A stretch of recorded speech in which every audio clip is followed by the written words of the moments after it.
বাংলাদেশের প্রতিটি গ্রামে, প্রতিটি বাজারে, প্রতিটি গঞ্জে, প্রতিটি শহরে ঈদের জামাত অনুষ্ঠিত হচ্ছে। আমরা জাতির পক্ষ থেকে জামাতে যারা যেখানে শরীক হয়েছেন তাদেরকে ঈদ মোবারক জানাচ্ছি। একটু জোরে বলেন, তারা যেন সবাই শুনতে পারে। যারা ঈদের জামাতে শরীক খাবার সুযোগ পান নাই তাদেরকেও আমরা ঈদ মোবারক জানাচ্ছি, সেটাও জোরে ঈদ মোবারক।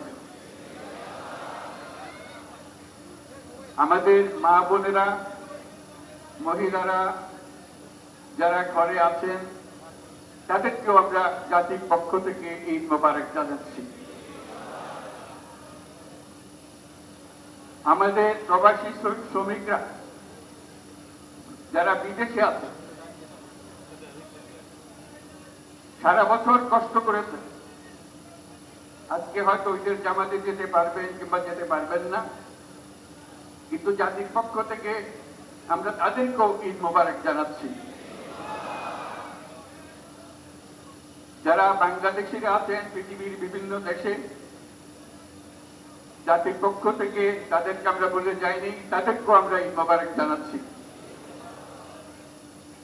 যারা হাসপাতালে আছে, রোগী বিভিন্ন কারণে ঈদের জামাতে যেতে পারেন নাই, তাদেরকেও ঈদ মোবারক জানালাম।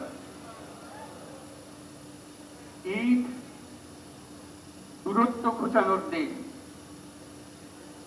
নৈকট্যের দিন, ভালোবাসার দিন। আজকে সেই দিনটা আমরা যেন গভীর ভালোবাসার সঙ্গে উদযাপন করতে পারি, সেই বাক্য, সেই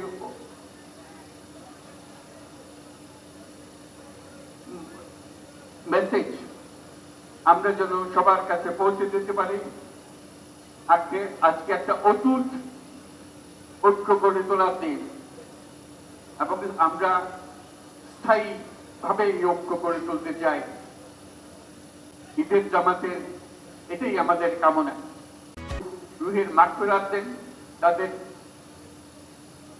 শান্তি দেন, আমরা তাদের মনে যাতে সেটা যেন আমরা অংশ রাখি। আর মোনাজাতে যারা আহত হয়েছেন, যারা স্বাভাবিক জীবন থেকে বিচ্যুত হয়ে গেছেন, এই দেশের জন্য নিজেদের স্বাভাবিক জীবন ত্যাগ করতে যারা বাধ্য হয়েছে, তাদের স্বাভাবিক জীবন যাপনের ক্ষমতা দেওয়ার জন্য, রোগমুক্তির জন্য আল্লাহর কাছে যেন আমরা প্রার্থনা করি। আজকের দিনে আমরা প্রার্থনা করি, যে নৈকট্য আজকের দিনে আমরা শুরু করলাম, এই নৈকট্য এবং এই ঐক্য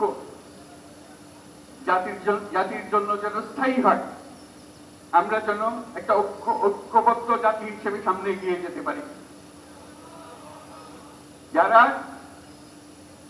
আত্মত্যাগ করেছেন, যারা নতুন বাংলাদেশের স্বপ্ন